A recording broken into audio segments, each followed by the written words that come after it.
Hey everyone, and welcome back. And as you know, this is the Chase Sapphire Reserve, and it may be the best of the luxury travel credit cards, especially if you are not a freak. So let me dig into that.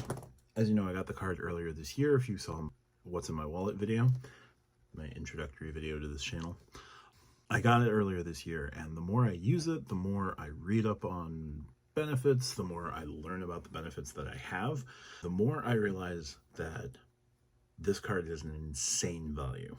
So in the first year, it starts as a $550 annual fee.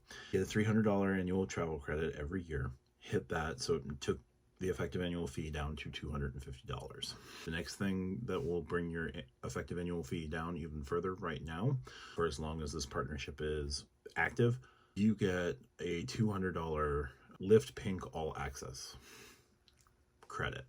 For 2 years, you get their highest level of Lyft Pink, and that is a $200 a year value. So for the first 2 years of the card, your effective annual fee with those two, the travel credit and the Lyft credit, is $50. Now, stick with me, because if you use DoorDash, you get a complimentary year of Dash Pass, which is a $100 value, making the effective annual fee negative $50. And finally, if you use Instacart, there is a complimentary year of Instacart Plus, which I believe is also about $100. You'll see on screen if I'm wrong, but that takes the effective annual fee even further down if you put everything together all in the first year, making your effective annual fee negative $150 before you get into any statement credits that you can get with any of those memberships. DoorDash, you get a $5 a month statement credit, effectively $60 a year, and Instacart Plus, you get a $15 monthly statement credit, $180 a year. Now, I'll tell you right now, I haven't activated the Instacart Plus. I don't plan to, but if I did, that's $100. I have activated the DoorDash, and I'm strongly considering activating the Lyft. I live relatively close to New York City. I plan on traveling to cities, so if I don't have access to a car and want to use ride shares, why wouldn't I use Lyft?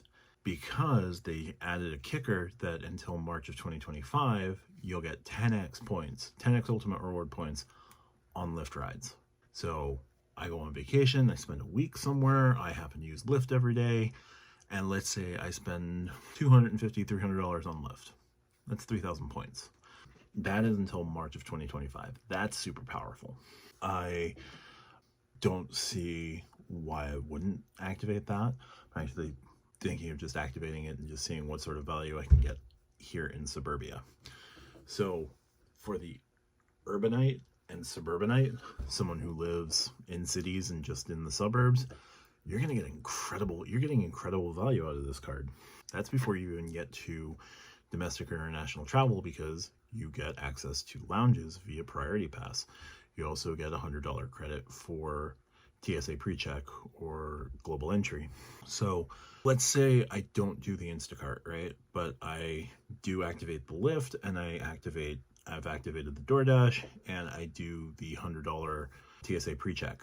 Well, that is $200, $300 on top of the $300 annual fee. So again, making my effective annual fee negative $150.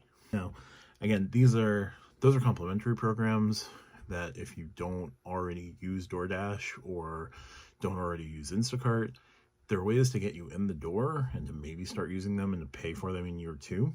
I had DoorDash, so a year of Dash Pass is awesome.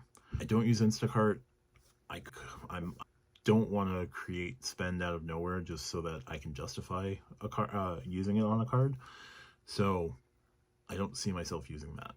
But TSA PreCheck Global Entry, especially as I start trying to travel a little bit more with this card and with my family, yeah, I can do that. So year 1, you're looking at minus $150. Now I go to year 2, that Dash Pass would become an annual fee. All right, whatever. But I still get the $300 credit in year 2. So my effective annual fee goes from $550 to $250. Another $200 on the Lyft.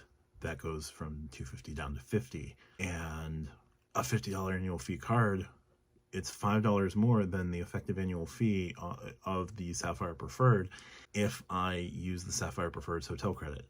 It's better than the effective annual fee. It may not beat the Amex Platinum, but you get just as many perks as the Capital One Venture X. You get not quite the same perks as the Platinum, and I'll get into that sort of. I could do it on screen, or just go into that a little bit here, where with the Amex Platinum, you're going to get hotel status at Hilton, and you can get status at Marriott on the Sapphire Reserve right now, but you have to sign up for it and do 3 nights at Marriott in 3 months, which not that hard, especially if you're planning on spending 3 nights at a Marriott anyway. So that will give you gold status, the same as the Amex Platinum, and so you don't have to do the number of nights required, which will be on screen here, and save yourself considerable money that way. And the gold status that you would get on this card would extend until 2025. Now, given the Marriott and MGM deal that's happened, a lot of changes are going to happen in Marriott MGM. I don't know how it's going to affect the Amex cards or the Chase cards, but something's going to happen there. Chase adding status to this card would go a long way, and it doesn't have to be Marriott. It could be World of Hyatt Discoverist. It could be IHG. It could be highlighting or making the VIP benefits on the other hotels that they have arrangements with on this card, like Ennismore and the other hotels in the luxury collection, giving you higher credits to use at those hotels can go a long way. But when I said before that Sapphires needed an overhaul, Sapphire Preferred, yes. Sapphire Reserve is really overlooked, especially with things like the added gold status match. Now, it's 3 nights, and it's only until 2025. I hope they make that permanent. I want to see DoorDash Pass be a permanent feature of this card. I don't know about Instacart Plus, and I get why the economics on Lyft Pink All Access can't work, but 10x Lyft points on this card would be amazing. Add that to the 10x on rentals and hotels booked through the Ultimate Rewards portal, and the 5x on flights, and 3x travel, 3x dining, 10x Chase dining. You got a lot of compelling things there. Now, the Chase setup needs a gas multiplier or a grocery multiplier, or to take the Freedom Unlimited and make it completely overpowered by just making it a 3x catch-all, like one of its sign-up bonuses does, until $20,000. Hey, lift that $20,000. I'll sign up for the CFU for the Freedom Unlimited tomorrow. But the Sapphire Reserve just needs small tweaks. Status, I have to imagine something like that is coming, especially with the changes coming for Marriott MGM. Hotel status would be amazing.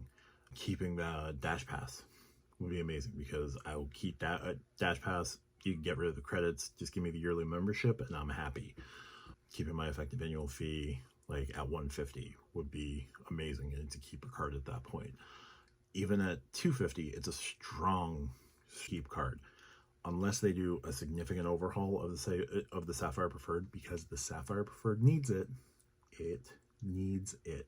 Without that, I don't know if I'm going to downgrade the way I thought I would when I first got the card.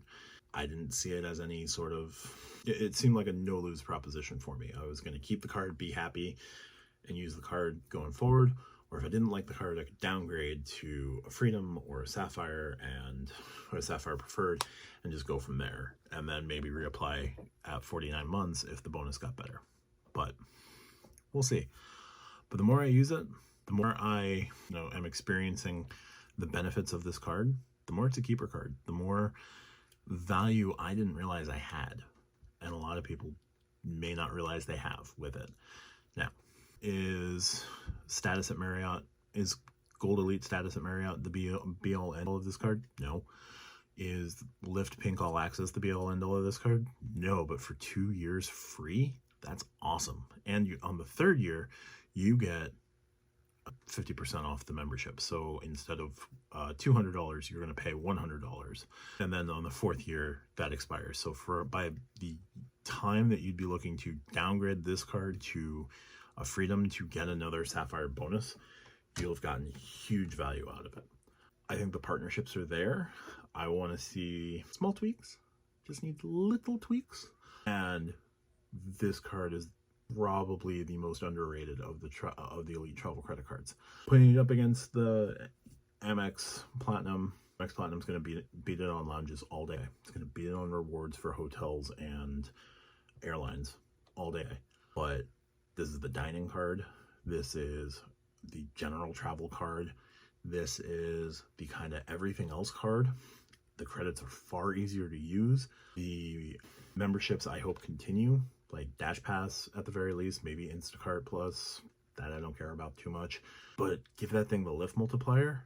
And yeah, you don't have to play, the sort of coupon book game that you have to justify with the Amex Platinum. When compared to the Venture X, you'll get priority pass lounges and restaurants in airports. You'll get a much easier to use travel credit, because the travel credit on the Chase card, any travel works. Travel credit on the Venture X has to be within Capital One's portal. Get the reserve.